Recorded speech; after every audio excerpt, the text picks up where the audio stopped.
Guys, সবাই কেমন আছেন? আশা করি অনেক ভালো আছেন।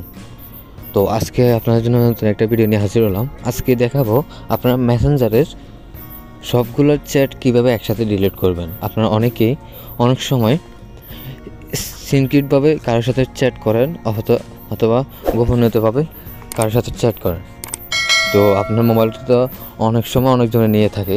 তো আপনারা একসাথে এই চ্যাটগুলো কীভাবে ডিলিট করবেন, কেউ যেন না জানে, এমনকি না বুঝে আপনারা যে চ্যাট করেছেন, একসাথে সবগুলো চ্যাট আপনি ডিলিট করতে পারবেন। 1000 2000 চ্যাট আপনি একসাথে ডিলিট করতে পারবেন। তো কীভাবে করবেন সেই প্রসেসটি দেখিয়ে দেবো আজকের এই ভিডিওর মাধ্যমে। তো আপনি কী করবেন, সরাসরি মেসেঞ্জারে চলে যাবেন। বুঝতে পেরেছেন? মেসেঞ্জারে চলে যাবেন। মেসেঞ্জারে আসার পর আপনি কী করবেন, এই যে দেখতেছেন উপরে একটা আইডি নিয়ে নিচ্ছি আমি, এই আইডিটাতে ক্লিক করে দেবো। ক্লিক করার পর দেখতেছেন এখানে কিন্তু অনেকগুলো চ্যাট আছে, ঠিক আছে? অনেকগুলো চ্যাট আছে এখানে। এগুলো সবগুলো কীভাবে আমি ডিলিট করবো সেই প্রসেসটাই দেখিয়ে দেবো। বুঝতে পেরেছেন?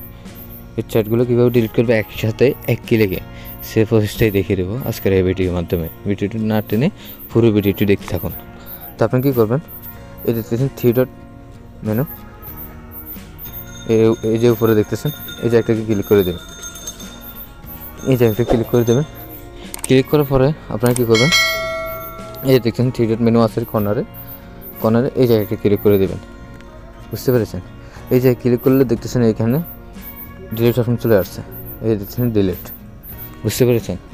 ডিলিট অপশন চলে আসছে, এই জায়গাটা ক্লিক করে দেবেন। ক্লিক করার পরে এই জায়গায় দেখতেছেন ডিলিট অপশন চলে আসছে, এই জায়গায় ডিলিট অপশনে একটা ক্লিক করে দেবেন। বুঝতে পেরেছেন? ডিলিট করার পরে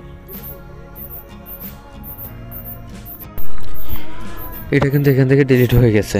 বুঝতে পেরেছেন? এটা কিন্তু এই জায়গা থেকে ডিলিট হয়ে গেছে। তো আরেকটা কথা আপনারা জেনে রাখা ভালো, সেম যে প্রসেসটা অবলম্বন করে আপনি ডিলিট করেছেন মেসেঞ্জারের সবগুলো চ্যাট, বুঝতে পেরেছেন? সেমভাবে আপনি যার সাথে চ্যাট করেছেন এই প্রসেসটাকে ওই মোবাইলে একই সাথে ডিলিট করতে হবে। বুঝতে পেরেছেন? এই প্রসেসটা লম্বন করে ওই মোবাইলে এটা ডিলিট করতে হবে। বুঝতে পেরেছেন?